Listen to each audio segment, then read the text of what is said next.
Halo semuanya, selamat malam, selamat datang di YouTube channel Keluarga Batak di Jerman.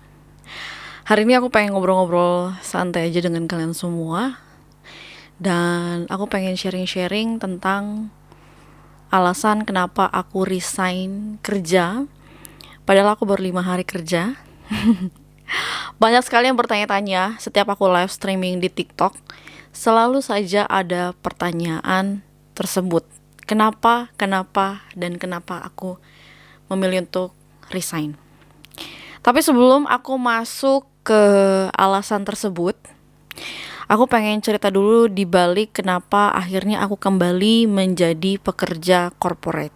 Jadi buat teman-teman yang belum tahu, aku itu kemarin sempat keterima kerja di salah satu perusahaan makanan siap saji cukup terkenal dan bahkan sangat terkenal juga di Indonesia.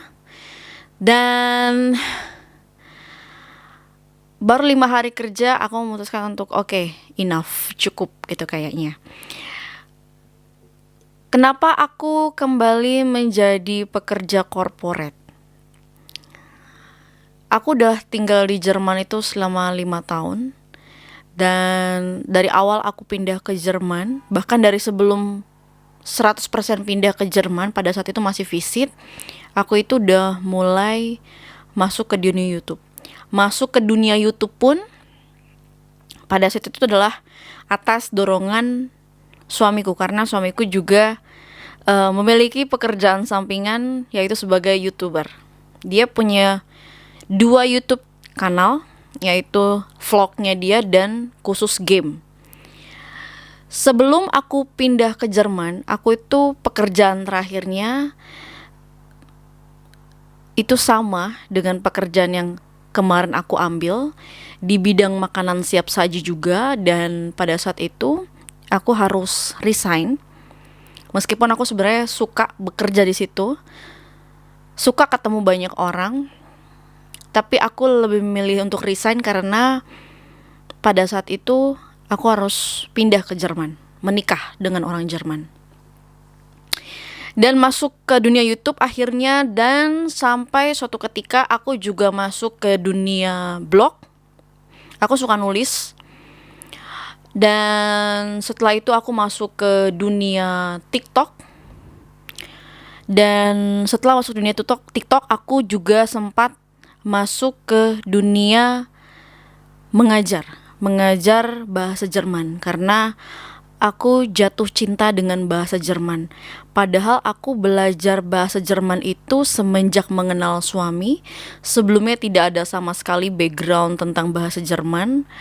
Bahkan bahasa Jerman aku, kalau boleh sombong sedikit ya, bahasa Jerman aku jauh lebih baik dibandingkan bahasa Inggris aku, yang notabene sebenarnya aku belajar bahasa Inggris itu dari masih SD. Tapi mungkin karena aku dulu tidak ada feeling, tidak ada rasa cinta dengan pelajaran bahasa Inggris, jadi mungkin masuk kuping kiri keluar kuping kanan, seperti itu. Tapi ketika masuk ke pelajaran bahasa Jerman, itu kayak bahasa Jerman itu kayak udah jadi bahasa kedua aku selain bahasa Indonesia. Aku jatuh cinta, aku cinta banget gramatiknya bahasa Jerman, dengan kosakatanya bahasa Jerman, dengan cara orang Jerman berbicara, intonasinya, dialeknya, itu aku suka. Itulah kenapa alasan aku tuh belajar terus bahasa Jerman, karena aku secinta itu dengan yang namanya bahasa Jerman. Ya, setelah selesai aku kursus bahasa Jerman di tahun 2019, aku mulai program bayi tabung. Dan memulai program bayi tabung pun sebenarnya juga ada historinya, karena di 2019 saat itu aku lagi stres-stresnya karena video pernikahan kita viral. Dan pada saat itu aku tidak siap ternyata dengan keviralan tersebut. Efek dari viralnya, kita ditonton banyak orang, kita dikomen oleh banyak orang. Karena awal masuk ke dunia sosial media pun dari dunia YouTube dulu ya, itu karena keisengan pengen mengupload kehidupan sehari-hari apa yang terjadi. Jadi tidak ada pikiran ke depan bahwa harus viral, harus ditonton banyak orang, harus mendapatkan uang dari YouTube. Tidak ada terfikirkan sama sekali hal kesana, arah kesana gitu. Sampai akhirnya 2019 kita viral, dan komentar-komentarnya puji Tuhan ada yang baik, tapi juga ada yang luar biasa jahat, dan mengakibatkan aku tuh sempat hampir yang namanya mengakhiri hidup. Jadi kayak berpikirnya tuh kayak buat apa ya gue hidup gitu, karena apakah gue sesampah itu di mata orang-orang, mikirnya seperti itu. Tapi ternyata kayak akhirnya Tuhan tuh ketuk hati, menyadarkan aku, membuka mata aku bahwa buat apa aku mengakhiri hidup, karena hidup aku tuh ternyata jauh lebih indah dibandingkan mungkin orang-orang yang memberikan komentar negatif. Aku tuh tersadarkan ya mungkin mereka memberikan komentar negatif karena mereka iri hati, atau mereka mungkin sebenarnya juga hidupnya tidak bahagia, sehingga mereka ingin melampiaskan kekesalan kehidupan nyata mereka itu di dunia sosial media gitu. Sampai akhirnya mulailah terfikirkan, oke, kayaknya aku pengen punya tujuan hidup lain, yaitu memiliki keturunan. Dan karena di awal pernikahan dokter sudah mendiagnosis memang kita harus program bayi tabung kalau ingin memiliki anak, akhirnya di 2019 lah baru kita mulai untuk yang namanya program bayi tabung. Dan akhirnya program 3 kali program dan gagal, dan ada rencana program yang keempat, dan kemungkinan itu tahun depan. Jadi aku punya waktu nih dari 2022 ke 2023, karena aku pengen gimana ya, kan aku 5 tahun di Jerman, terus aku hanya full time kerja di rumah, aku bikin konten, aku ngajar, sampai akhirnya aku terfikirkan, kayaknya aku pengen cari sesuatu hal, pengalaman hidup di Jerman, yaitu kerja dengan orang lain. Karena selama ini kan banyak orang yang berpikir gak ada tuh istilah yang namanya kerja di rumah. Aku sempat sedih, aku bahkan sering nangis kalau ada orang-orang yang berpikir bahwa apa yang aku kerjakan itu bukan kerjaan, apa yang aku lakukan itu bukan kerja gitu. Karena banyak orang yang memiliki mindset bahwa ya kalau kerja itu harus keluar dari rumah, kerja itu ya harus digaji oleh orang, kerja itu ya harus ada bosnya, dan kerja itu harus bersama dengan orang-orang lain. Jadi sampai 2022 ini ternyata masih banyak orang yang berpikiran bahwa tidak ada istilah kerja dari rumah, full timer di rumah, nggak ada. sedih banget. Jadi ya udahlah, aku berpikir oke, kayaknya aku harus mau memulai something new, mulai satu hal yang baru yang belum pernah aku lakukan di Jerman. Meskipun sebenarnya aku pernah kerja juga untuk perusahaan Jerman, untuk koran. Dulu tuh aku pernah 1 tahun tuh bagi-bagiin koran, bukan jualan koran ya, tapi ini bagi-bagiin koran ke rumah-rumah. Dan harus berhenti karena program bayi tabung. Itu aku lakukan kalau nggak salah 2019, selama setahun 2019, dan harus berhenti di 2020. Dan yaudah, akhirnya awalnya itu aku iseng-iseng nanya sama suamiku apakah ada lowongan pekerjaan di tempat kerjanya dia. Jawabannya ada, bahkan ini faktanya ya, fun fact, bahwa kalau misalkan di Jerman itu memang tidak semua perusahaan, tapi ada beberapa perusahaan yang kalau ada salah satu pekerjanya membawa orang lain untuk bekerja di perusahaan tersebut, itu bisa saja mereka itu mendapatkan komisi. Nah, di tempat kerja suamiku sistemnya ada yang seperti itu ternyata. Ada salah satu koordinator, dia bawa keponakannya untuk kerja di situ, dan dia tuh mendapatkan uang 2.000 euro Dia akan mendapatkan uang 2.000 euro jika si pekerja barunya itu bisa bertahan bekerja di tempat tersebut selama 2 tahun. Jadi suamiku akan mendapatkan uang 2.000 euro kalau aku bisa bekerja di perusahaan tersebut selama 2 tahun. Ya, tapi eh aku itu memang terlalu gampang untuk di distract ya gitu. Gampang kepikiran kalau dengerin omongan orang lain. Ya kan? Dari yang aku sempat hampir mengakhiri hidup aku, dari akhirnya aku memilih untuk bekerja, sampai akhirnya pilihan ingin bekerja di mananya itu juga akan terdistract dari omongan orang. Bodohnya aku di situ. Aku harus belajar untuk tidak peduli apa kata orang, ya. Selama hidup aku fine, selama hidup aku baik-baik saja, selama aku bahagia, untuk apa aku mendengarkan kata orang, gitu kan? Karena tidak semua perkataan orang itu baik. Nah, aku tuh bodohnya berpikir nanti kalau aku bekerja di tempat suamiku bekerja, apa kata orang? Ya, lagi-lagi apa kata orang? Ya wajar aja dia bekerja di situ, karena aku sering banget nih dengerin omong kayak gini kan. Ya wajar aja lah dia bisa bekerja di situ karena suaminya kerja di situ dan suaminya bekerja di situ sudah hampir 20 tahun. Jadi otomatis gampang aja masukin orang lain untuk bekerja di perusahaan tersebut gitu kan. Nah, karena omongan tersebut, suatu ketika suamiku tuh lagi sibuk banget dengan gamenya dia dan aku nggak tahu aku harus mau ngapain.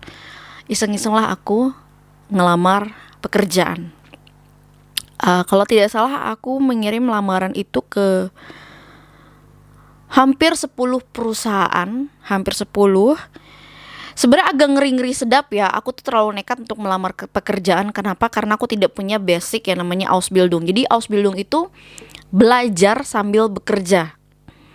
Nah, jadi mau gak mau aku nyari pekerjaan yang tidak perlu Ausbildung. Oke.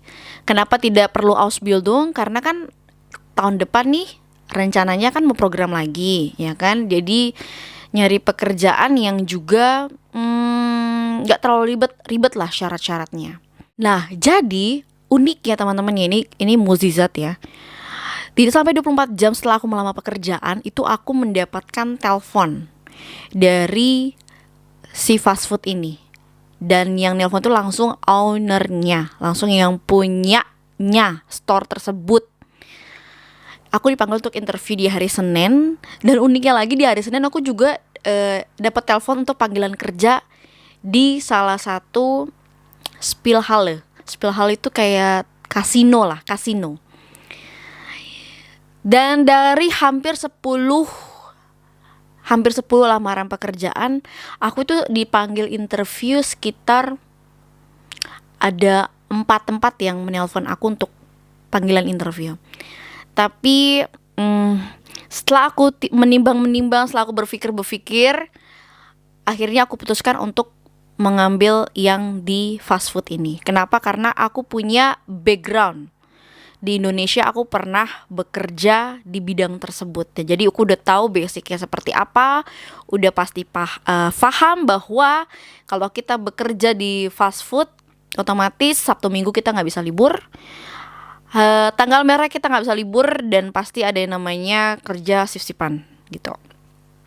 Dan yang menginterview aku, yang nelpon aku, dan yang menginterview aku itu langsung bosnya, langsung ownernya. Dan beliau juga sangat senang sekali pada saat interview melihat profil aku. Dan uniknya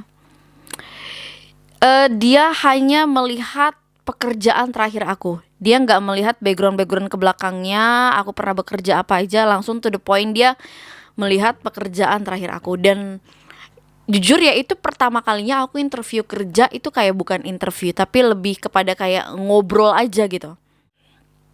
Kan ditanya sama dia, apakah aku memiliki sebuah pertanyaan. Dan aku nanya, aku ada 2 pertanyaan pada saat itu.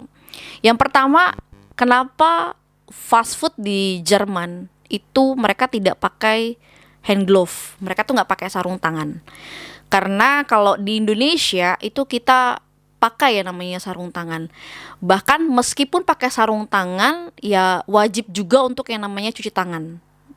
Dan hand glove itu pun kita wajib ganti setiap sejam sekali, atau kalau kotor banget ya, kalau kotor banget sejam sekali, atau paling paling inilah ya sekitar 2 atau 3 jam sekali itu wajib ganti. Tapi kalau di Jerman aku perhatiin mau di fast food ini, fast food itu, fast food yang satunya lagi itu tidak ada yang memakai hand glove. Itu kenapa gitu? Dan dia memberikan alasan ya kalau pakai hand glove entah licin atau kurang nyaman segala macam. Yang terpenting kata dia tuh cuci tangan, terus gunting kuku, jadi kuku nggak boleh panjang. Aku ngerti itu, tapi kenapa ya nanti akan masuk ke salah satu alasan kenapa aku akhirnya resign. Terus pertanyaan kedua, apa bedanya fast food ini sama fast food ini? Mereka ini sama-sama di bidang burger, tapi aku nggak tahu nih bedanya fast food yang A sama fast food yang tempat aku bekerja ini nanti apa gitu. Karena aku kan tahu salah satu fast food burger yang tempat aku dulu bekerja di Indonesia kayak gimana. Bedanya tuh kayak gimana, sistem kerjanya kayak gimana, di dapurnya seperti apa, itu aku tahu. Tapi apa bedanya kalau fast food yang ini, yang A ini sama yang B ini? Karena aku belum penasaran. Karena kan aku belum pernah bekerja di 2 perusahaan ini, jadi aku pengen tahu aja apa sih bedanya kalian berdua tuh apa gitu. Dan akhirnya dia menjelaskan tentang mesin. Jadi mesin di fast food yang A sebenarnya jauh lebih modern dibandingkan fast food yang B ini. Gitu. Oke, aku bisa akhirnya mendapatkan jawaban karena jujur aku penasaran banget.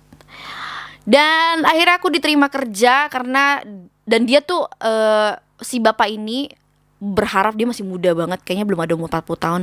Nah, beliau ini, si bosnya ini berharap dari awal interview itu dia berharap sama aku bahwa aku bisa bekerja lama di sana. Jadi bukan untuk 1 bulan 2 bulan.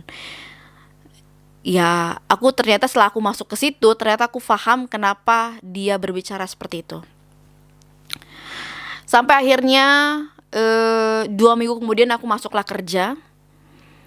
Dan uniknya kalau di Jerman ya, jadi kalau kita mau kerja di bidang makanan itu kita mengikuti sebuah seminar. Seminar itu juga dilakukan online di rumah.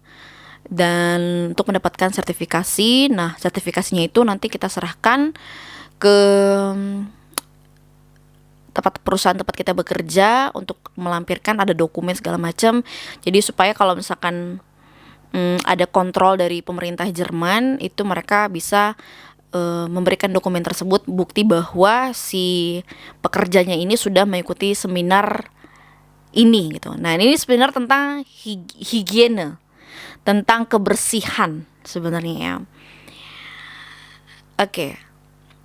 Aku mau tanya sama kalian tuh kalau bekerja itu sebenarnya untuk apa? Apakah kalian hanya menomorsatukan uang, atau kalian sebenarnya ada alasan lain ketika kalian bekerja? Atau ada yang berpikir udahlah kerja apa aja yang penting bisa makan. It's okay. Tapi ketika kalian sudah terjun ke pekerjaan tersebut, meskipun di awalnya apa aja lah, kerja apalah yang penting dapat uang, tapi ketika kalian masuk ke tempat pekerjaan tersebut ya kalian harus terima konsekuensi dari jenis pekerjaan tersebut. Nah, aku mungkin terlalu aku terlalu strength mungkin, atau aku terlalu bukan visioner ya, terlalu maunya garis lurus aja. Pokoknya harus totalitas gitu. Kalau bekerja itu jangan menomorsatukan uang. Karena buat aku ketika kamu bisa mencintai pekerjaan tersebut, uang itu akan ngikut malah. Jadi kalau bisa nomor 1 itu cintai dulu nih apapun pekerjaan lo saat ini, entah kita sebagai kuli bangunan, atau kita sebagai loper koran, entah kita sebagai ART, atau kita sebagai IRT, atau kita sebagai YouTuber, atau kita sebagai blogger, atau kita sebagai TikToker, atau kita sebagai dokter, atau kita sebagai pilot, pramugari, or anything, apapun pekerjaan itu, yang nomor satu itu adalah cintai dulu pekerjaan lo. Karena aku tuh yakin dan percaya ketika aku bisa mencintai pekerjaan aku, ketika aku totalitas dalam pekerjaan aku, uang itu akan bisa ngikutin dari belakang. Sama seperti aku di dunia sosial media, yang namanya awalnya aku mulanya tuh iseng di dunia YouTube, kamera aja minjem, tapi lama-lama aku jatuh cinta dengan YouTube. Dan siapa sangka aku bisa memonetisasi YouTube aku. Lalu blog pun sama. Aku gak nyangka tiba-tiba blog aku boom, meledak, bisa menghasilkan uang. Lalu dari TikTok aku juga bisa menghasilkan uang. Aku bisa jualan di TikTok. Siapa sangka gitu kan. Atau loper koran. Awalnya yang masalah loper koran ya, ini agak unik ya. Aku sama suamiku tuh kan suka banget yang namanya jalan kaki. Tiba-tiba aku tuh ngeliat di koran ada lowongan pekerjaan bagi-bagi koran di sekitar rumah kebetulan. Terus aku mikir dong, wah lumayan nih, ya kan, hobi yang menghasilkan uang. Dari yang kita suka jalan kaki, dapat sehatnya, dapat funnya, dapat quality time dengan suami. Karena pekerjaan loper koran itu hanya dilakukan di hari Sabtu. Kebetulan suamiku libur kalau hari Sabtu, jadi suamiku bisa bantuin aku untuk bagi-bagiin koran, ya kan. Sehatnya dapat, quality time-nya dapat, funnya dapat. Bahkan aku suka iseng-iseng bikin konten pada saat sambil bagi-bagi koran. Dan dapat bonusnya itu uang saku. Istilahnya kita tuh bilangnya uang saku, karena kita pergunakan gaji dari bagi-bagi koran itu untuk jajan. Jadi memang gak cukup kalau misalkan jadikan pekerjaan utama ya, gak cukup. Tapi untuk dijadikan uang jajan kan lumayan ya Wak. Istilahnya kita dapat uang jajan sekitar 150 euro per bulan pada saat itu tahun 2019. Kan lumayan ya. Kita dibayar 10 euro per jam. Kita biasa di papernya itu tertulis 3-4 jam. Ya paling banyak itu pernah kalau misalkan Desember itu bahkan sampai 5 jam. Karena kita harus sortirin iklan-iklan tapi kita bagi-baginya cepat karena kita berdua. Jadi paling bagiin cuma sejam, sortir sejam. Jadi dari yang tertulis di kertasnya 3-5 jam itu kita bisa kerjain dalam 2 jam. Dan kita dapat sehatnya karena kita sambil jalan, ya kan? Itu jadi ketika kita bisa mencintai sesuatu, itu pasti akan ada hal positif di belakang yang ngikutin. Uang itu akan ngikutin dari belakang gitu. Siapa sangka mungkin di Indonesia juga ada yang seperti itu, sampingan. Ketika kalian suka olahraga, entah kalian sepedaan atau sambil jalan kaki, kalian kerja aja bagi-bagiin koran atau kerja apa, kan lumayan dapat sehatnya, dapat uang ya. Balik lagi yang masalah pekerjaan ini. Akhirnya 2 minggu kemudian aku mulai bekerja di perusahaan tersebut. Dan di hari pertama itu aku sebenarnya agak surprise juga sih. Kenapa? Kalau hari pertama dulu biasanya kita akan melihat dulu bagaimana cara membuat produk makanan tersebut. Melihat sambil mereka tuh menjelaskan kepada kita. Tapi di kasus aku tuh beda. Di hari pertama itu aku langsung bikin burger di hari pertama. Dan aku bersyukur sekali bahwa aku langsung bikin burger. Aku bukan tipikal orang yang ketika belajar tuh cuma bisa nonton atau cuma bisa ngeliat, tapi prakteknya harus dilakukan supaya langsung menyerap ke dalam otak. Yang tidak aku suka itu dari hari pertama itu ada salah satu karyawan, dan ternyata karyawannya itu juga baru ya. Karena rata-rata yang bekerja di situ tuh anak-anak baru semua. Jadi yang bener-bener anak lama menurut aku itu cuman 2 orang itu aja. Yang udah 3 tahun, kebetulan dia udah ibu-ibu, udah sekitar umur 40-an atau 50-an. Dan aku baru ketemu dia itu di hari terakhir aku bekerja sayangnya ya. Karena cara kerja dia aku suka. Nah, Sisanya itu anak-anak baru, ada yang baru 6 bulan, ada yang baru 3 bulan, ada yang baru 2 minggu. Dan aku kurang sreknya sama anak yang baru 2 minggu bekerja di situ. Jadi dari hari pertama aku kerja di situ, aku itu eh, ya mungkin dia merasa bahwa dia anak lama, dia berpikir bahwa dia udah bekerja duluan di situ, dan dia udah anak lama istilahnya ya. Jadi dia mm, apapun yang aku kerjakan itu selalu salah di mata dia. Apapun yang aku lakukan selalu salah. Aku ingin ya, ketika aku bekerja di situ, karena aku juga anak baru ya, aku inginnya semua sesuai standar yang dikeluarkan oleh perusahaan. Karena aku tidak mau, karena aku anak baru, aku mengikuti alurnya mereka yang udah anak lama, mereka-mereka ini semua yang dimana ya nggak sesuai standar. Nah, aku takutnya ketika ada tiba-tiba ada kontrol datang, entah dari perusahaan ataupun dari pemerintah, aku takutnya akan membuat masalah untuk perusahaan. Karena di Jerman ini sebenarnya cukup sangat tegas sekali masalah kebersihan ya, terutama kebersihan. Kalau ketahuan cara kerja mereka seperti itu, saya yakin itu tempat bisa ditutup. Atau mereka mendapatkan peringatan dari pemerintah. Ya. Sebenarnya dari perusahaannya itu sangat tegas. Dari perusahaan itu punya aturan. Tapi yang sangat disayangkan, salah satu manajer yang bener-bener strength, yang bener-bener sesuai aturan, itu beliau hanya bekerja di pagi hari sampai sore. Setelah beliau pulang, itu mereka bekerja itu kayak ya udah, kayak mereka tuh punya aturan sendiri. Gitu, mereka-merekanya. Saya tidak menyalahkan perusahaannya karena saya tahu perusahaan itu punya standar. Tapi yang saya sayangkan adalah orang-orang ini, karena mereka tidak bisa bekerja sesuai standar. Ya, gimana ya? Ketika kamu bekerja sesuai standar, tolonglah jangan hanya pada saat ada manajer yang galak gitu. Jangan hanya pada saat ada manajer yang benar-benar semua sesuai aturan. Saya tidak menyalahkan manajernya juga. Sebenarnya saya juga kecewa dengan sang manajer yang di hari pertama saya bekerja di situ, karena beliau aturan di perusahaannya itu kita tidak boleh namanya punya kuku panjang. Untungnya saya juga nggak suka dengan kuku panjang.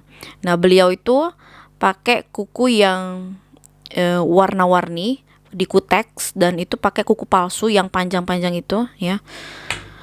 Dan dia bikin burger. Balik lagi tadi yang masalah si anak ini ya, yang anak yang sebenarnya juga anak baru, hitungannya baru 2 minggu bekerja di situ. Apapun yang saya kerjakan, apapun yang saya lakukan di situ, kayak istilahnya kayak saya napas itu semua salah. Jadi ketika saya lakukan semua sesuai standar, nah si anak barunya ini bilang bahwa saya ini terlalu lama. Udah, kalau rame itu nggak usah diginiin. Kalau rame itu rotinya itu, si ban yang besarnya itu nggak usah dideketin sama saladnya. Udah, taruh, lu tinggal ambil aja tuh si saladnya, masukin di sini. Sedangkan aku maunya ya udah, daripada takutnya berceceran kemana-mana itu salad, aku maunya bannya aku masukin ke ini, terus aku ambil saladnya gitu. Jadi kalaupun si saladnya jatuh, ya udah gitu kan, jatuhnya kan toh di tempat si salad tersebut, jadi jatuhnya nggak kemana-mana gitu. Aku maunya kayak gitu. Itu yang sesuai standar perusahaan, harusnya memang seperti itu. Tapi kalau menurut si anak ini, udah nggak usah, langsung aja ambil saladnya, taruh jadi kita naruh saladnya itu jangan di atas tempat saladnya, naruhnya tinggal ambil aja itu salad, taruh di atas burgernya. Jadi si bannya itu nggak usah di kemana-manain, si rotinya itu nggak usah kemana-manain gitu. Nah, aku nggak bisa kayak gitu. Aku maunya, jadi even ada si manajer yang galak ataupun dia nggak ada, aku mau lakukan seperti itu. Karena aku pengen membiasakan diri dulu bahwa bekerja sesuai standar itu seperti apa. Oke, kayaknya aku terlalu idealis ya, sangat sangat idealis, terlalu idealis. Itu kayaknya juga nggak bagus ya teman-teman. Jangan dicontoh juga kalau jadi manusia, jangan terlalu idealis kayak aku, karena takutnya jadinya kayak bentrok gini kayak sekarang gitu. Oke. Ketika tiba-tiba aku isengin dia ya, aku bekerja tidak sesuai standar, jadi rotinya itu tidak aku pindahkan, aku dibentak.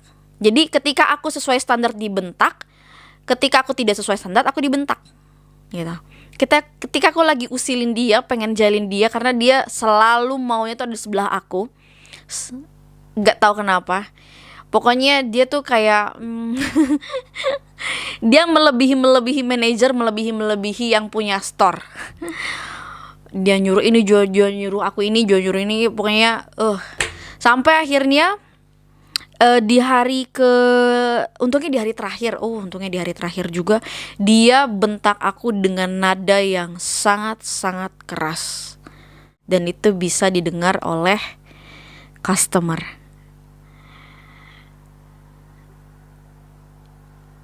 Buat apa lo teriak-teriak? Untuk apa? Untuk dibilang hebat? Untuk dibilang wow? Gitu.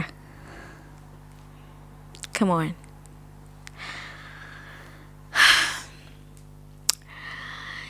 Dan ini orang juga ya, di hari pertama aku kerja itu, aku mencuci pen bekas daging burger. Dan jangankan di tempat pekerjaan ya, aku di rumah pun ketika aku cuci piring ya aku pakai sabun ya. Aku cuci piring pakai sabun. Dulu aku bekerja di bidang yang sama, ketika di dapur bekerja cuci apapun itu pun juga pakai sabun ya, dan direndam juga di cairan desinfektan ya. Dan yang aku kecewanya, dari hari pertama aku diajarin sama si dia ini ya, aku dibentak sama dia ketika aku bersihin pakai sabun. Aku dibentak lagi, diomelin lagi sama dia, dibilang gak usah pakai itu lama, nanti kamu mau pulang jam berapa, dia bilang, kalau kamu cucinya kayak gitu. Jadi aku harus cuci itu cuman pakai semprotan air aja. Kalian bisa bayangin itu ada botol saus. Aku di rumah ya, aku kalau nyuci botol pasti aku pakai yang buat digosok, masukin ke dalam itu loh, dibersihin, disikatin dari pakai itu supaya dalamnya itu juga bersih. Nah, aku dibentak.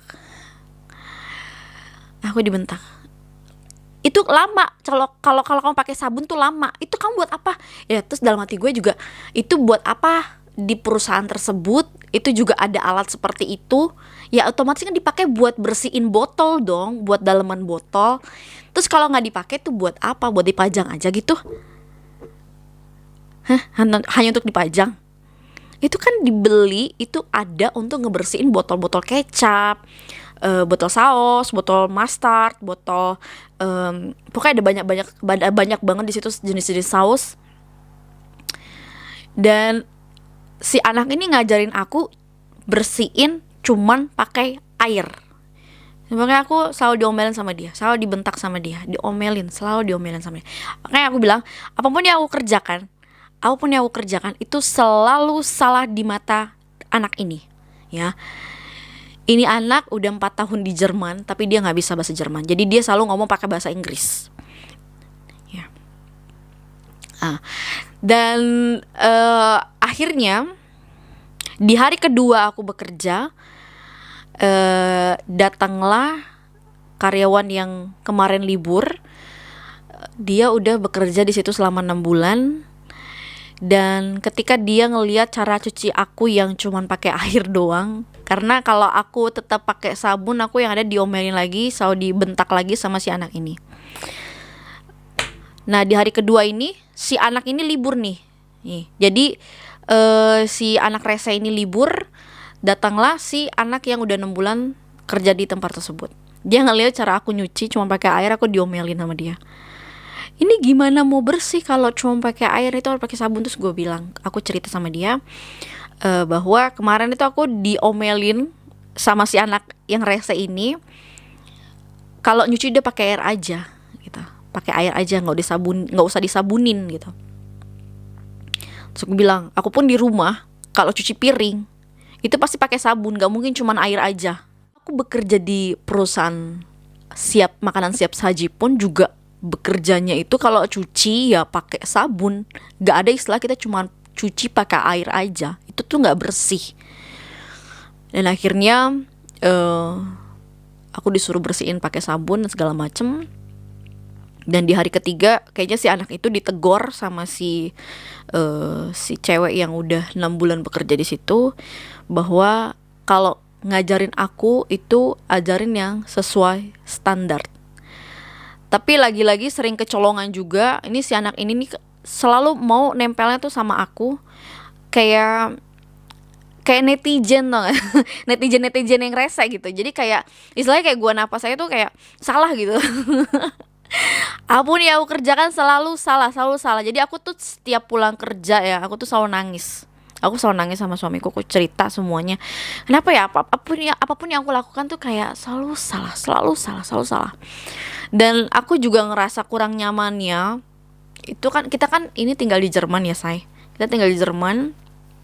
Dan aku kurang nyaman ketika mereka itu berbicara dalam bahasa mereka. Jadi kebetulan orang-orang ini tuh dari Eropa Timur. Jadi entah kenapa mereka tuh bisa mengerti satu sama lain, bahasanya mungkin sama atau gimana, aku juga gak ngerti. Tapi yang jelas mereka tuh selalu berbicara dalam bahasanya mereka gitu. Kecuali kalau ngomong sama aku, barulah mereka pakai bahasa Inggris. Jadi even mereka udah lumayan lama di Jerman, tapi mereka tuh gak bisa bahasa Jerman. Makanya dari hari pertama pun aku tuh, kalaupun aku ngobrol sama mereka, kalaupun aku ada pertanyaan sama mereka, pasti yang aku tanyakan adalah, kamu sejak kapan tinggal di Jerman? Dan apakah kamu pernah ikut kursus bahasa Jerman? Karena aku penasaran. Dari hari pertama itu mereka tuh gak pakai bahasa Jerman. Dan akhirnya ketika mereka ngobrol dengan bahasanya mereka, ketika mereka asik ngerumpi, ketika gak ada customer, dan akhirnya ya mereka cuap-cuap segala macam, ya aku ambil alih pekerjaan lain gitu. Entah aku nyuci, entah aku ngapain gitu. Pokoknya selalu ambil cari kesibukan, karena aku gak ngerti bahasanya mereka apa. Karena juga percuma gitu kayak nimbrung, percuma kayak gabung, karena aku nggak mudeng bahasanya mereka. Nah, aku kecewanya setelah aku nih 4 hari bekerja nih, aku nangis mulu setiap aku pulang, gara-gara aku selalu salah, aku selalu dibentak-bentak sama mereka gitu kan. Dan mereka, to be honest, boleh nggak ya sebelum aku cerita ini ya, mereka jorok. Aku bisa bilang mereka tuh jorok. Padahal perusahaan punya aturan, tapi mereka terlalu jorok. Tapi ini aku udah cerita sama bos aku kenapa alasan aku resign. Alasan sebenarnya, alasan yang aku ceritakan sama bos aku sebenarnya tidak 100% semuanya, karena aku tidak ingin mematikan rezeki orang. Jadi ya semoga ketika aku keluar itu mereka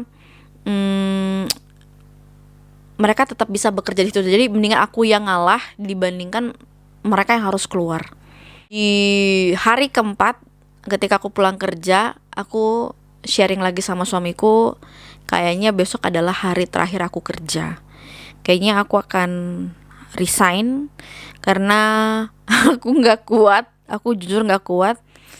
Selalu salah, apapun yang aku lakukan selalu salah di mata mereka, tapi sebenarnya di mata manajer ya, di mata atasan, cara kerja aku bagus, aku nggak suka ngerumpi,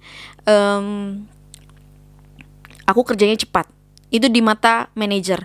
Kenapa aku tahu ini? Karena bos aku sendiri yang bilang, Karena dia pada saat aku bilang aku mau resign ke bos aku ini ingin mempertahankan aku.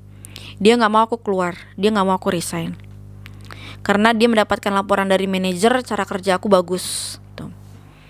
Aku nggak bisa share isi WhatsApp-nya karena tidak aku belum izin sama bos untuk share isi WhatsApp-nya. Tapi yang jelas suamiku juga udah baca karena aku pada saat ngelamar kerja itu pakai nomor handphone suami. Jadinya ya kontak dengan bos itu pakai WhatsApp suami. Jadi otomatis suamiku baca pesannya. Sebenarnya dari awal bekerja di situ sebenarnya suamiku kurang setuju. Kenapa? Yang pertama alasannya jam kerjanya itu selama seminggu, selama 5 hari aku bekerja itu aku pulang kerja sampai jam 2 pagi. Dan suamiku tuh riset ngelihat jam buka tutupnya mereka tuh jam berapa. Dan ketika suamiku melihat sampai jam 2 pagi itu suamiku tuh agak kurang merelakan aku pulang kerja jam segitu karena aku harus naik sepeda dan ini udah mulai musim dingin, udah mau masuk musim dingin dan khawatir aja takutnya aku kenapa-napa perempuan pulang jam segitu gitu. Itu yang ditakutkan sama suamiku. Dan kalau bisa dibilang suamiku tuh justru happy banget ketika aku mengatakan bahwa aku akan resign. Akhirnya aku kalah dari suamiku karena aku ngotot untuk ngambil pekerjaan di situ, tapi suamiku yang berusaha dari awal tuh untuk meruntuhkan aku untuk janganlah, nggak usah diambil pekerjaan yang di situ. Cari yang deket rumah aja, kalaupun pulang jam 1 jam 2 tinggal jalan kaki bisa. Tapi kalau harus naik sepeda PP 14 km di jam segitu kayaknya agak bahaya gitu. Apalagi jam 2 jam 3 itu agak bahaya. Dan dan akhirnya di hari kelima aku memberanikan diri untuk WhatsApp bos aku. Aku bilang aku sorry bahwa aku harus resign. Bos aku sangat terkejut. Sangat terkejut karena dia mendapatkan laporan dari manajer bahwa cara kerja aku bagus dan dia ingin mempertahankan aku. Terus dia tanya alasan kenapa aku resign. Aku bilang aku tidak bisa bekerja dengan mereka, aku bilang gitu. Lalu ditanya alasannya kenapa aku nggak bisa bekerja dengan mereka, apakah ada yang jahat sama aku, apakah ada yang ngebully aku. Aku bilangnya enggak, aku bilangnya tidak. Padahal sebenarnya satu kejadian ya, jadi ada karyawan di situ yang bagian kitchen juga, laki-laki. Dia baru 3 bulan bekerja di situ dan dia ngomongin aku, dia ngetawain aku, tapi dia ngomongin akunya itu pakai bahasanya dia gitu, bahasa ibunya dia, dan aku nggak ngerti sama sekali. Tapi yang jelas dia ngetawain aku, dia ngeledekin aku sama temannya satu lagi, sama anak kitchen juga. Nah si anak kitchen ini yang cowok ini satu lagi dia baru 2 minggu bekerja di situ. Pokoknya intinya mereka berdua ngetawain aku, ngomongin aku pakai bahasanya mereka. Tapi aku nggak ngomong sama bos aku. Kenapa? Karena bos aku bilang kalau memang ada yang ngebully kamu bilang sama saya dan saya akan pecat mereka. Karena saya nggak mau ada penjahat yang bekerja di perusahaannya dia. Gitu. Tapi aku nggak bilang karena aku nggak mau yang namanya matiin rezeki orang. Cukup aku yang ngalah. Cukup aku yang kemarin sempat gila sendiri, yang tiap hari nangis, tiap hari kena mental. Karena buat aku ketika aku bekerja, uang itu nomor sekian lah. Uang itu nomor sekian. Yang penting itu kesehatan mental dulu. Yang penting ini soalnya menurut aku lebih jahat dibandingkan netizen ya.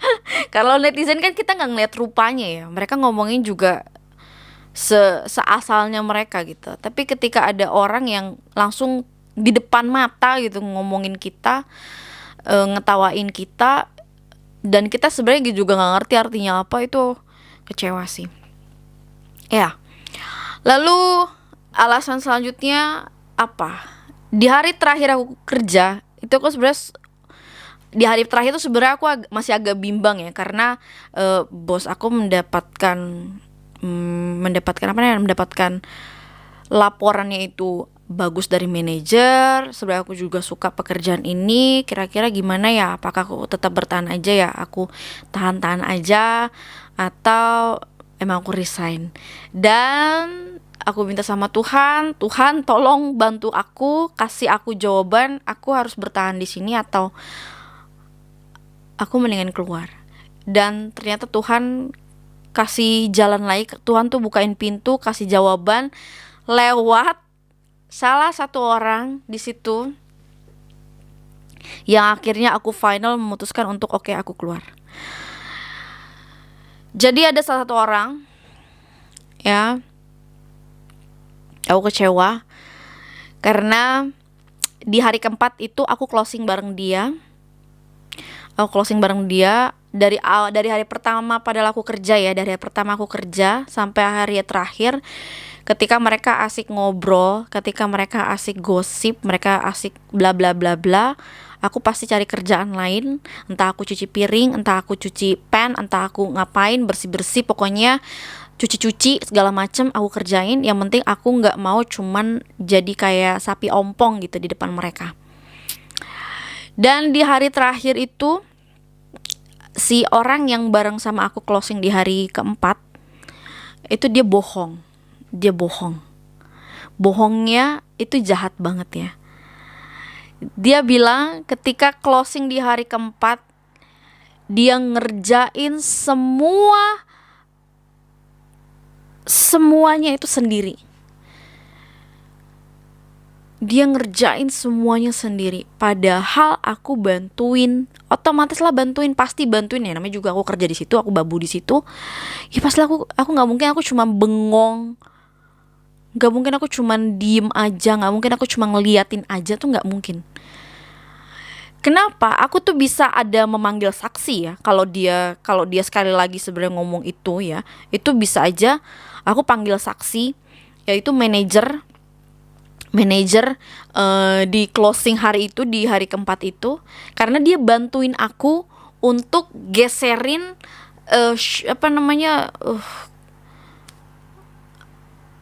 pokoknya ada tempat sampah, ada 3 dijajarin, sama di bawahnya itu kayak ada rak gitu. Karena aku mau bersihin pakai tangga, tapi tangganya tuh nggak muat gitu. Akhirnya beliau bantuin aku untuk geser-geserin barang-barang tersebut sehingga aku bisa naik ke atas untuk ngebersihin alat-alat, bersihin semuanya. Terus aku juga nyuci, dan bos aku juga ngeliatin, si manajer ini juga pasti ngeliatin aku nyuci karena dia sering bolak-balik untuk ngerokok, ya kan? Karena kalau kita mau keluar ya, kalau mau ngerokok gitu, itu ngelewatin tempat buat cuci gitu loh.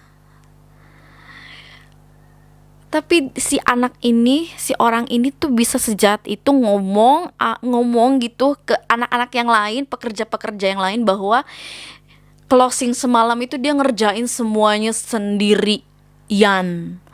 Semuanya dia kerjain sendirian, dia bohong.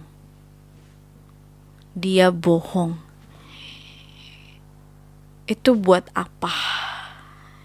Dan aku taunya dia cerita ini dari mana? Jadi itu pada saat itu aku mau nangis di situ. Itulah dari 5 hari itu, yang biasanya 4 hari itu aku nangisnya di rumah, tapi di hari terakhir itu aku mau nangis di situ karena kok bisa ya nih orang sejahat itu, setega itu ya. Kayak lu buat apa sih bohong gitu?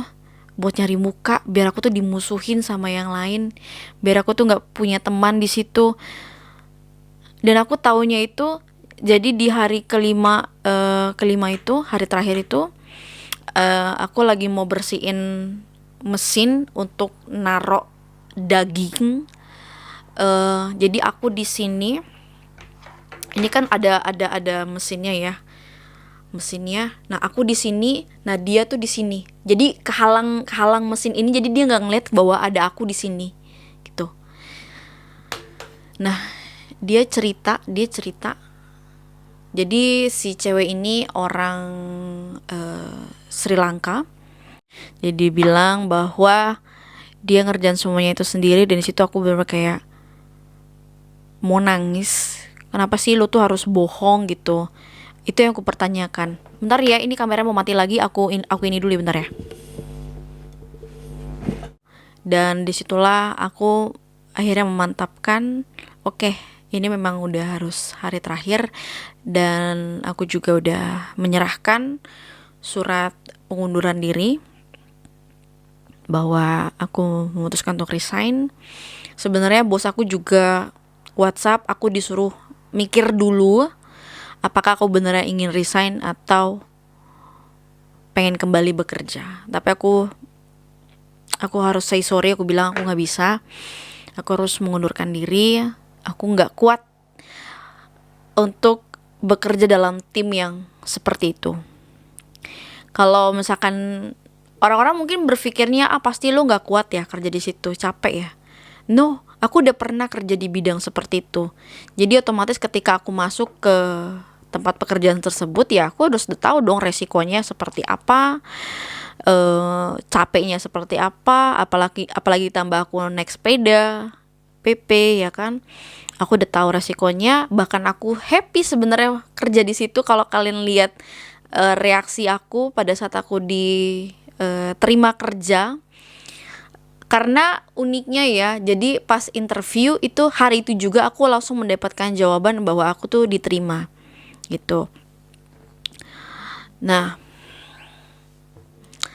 jadi sudah jelas semuanya ya teman-teman ya. Aku berharap teman-teman gak ada lagi yang nanya kenapa aku memilih resign dari tempat tersebut terlalu cepat. Memang ya, karena kalau aku korek-korek hal tersebut tiap hari, masalahnya teman-teman selalu ditanya dan aku selalu jawab alasannya kenapa. Selalu ditanya tiap hari dan aku tuh kayak rasanya udahlah, udah berlalu ya udah gitu loh. Gak usah diungkit-ungkit lagi gitu. Sedih banget aku harus keluar dari situ. Sedih banget karena aku suka bekerja di bidang yang kayak itu tuh, aku suka banget. Aku suka ketemu dengan customer. Even sebenarnya aku memilih kitchen. Kenapa aku juga milih kitchen? Karena aku pengen mengenal dulu produknya itu seperti apa. Dulu di tempat yang burger yang lama itu kita bisa mix ya sesuai dengan jadwal. Hari ini di kitchen atau hari ini tuh di depan di kasir.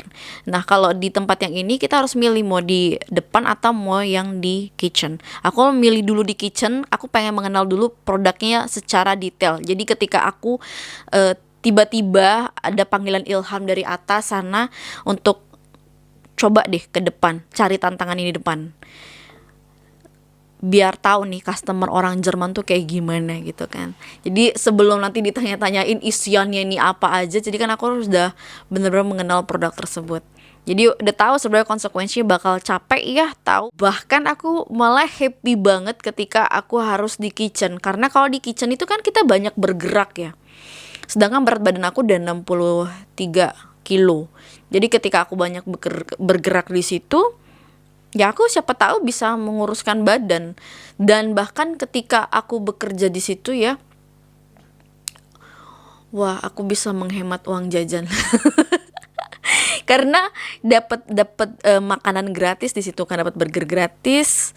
Terus minum juga kita bayar 5 euro per bulan untuk bisa minum sepuasnya.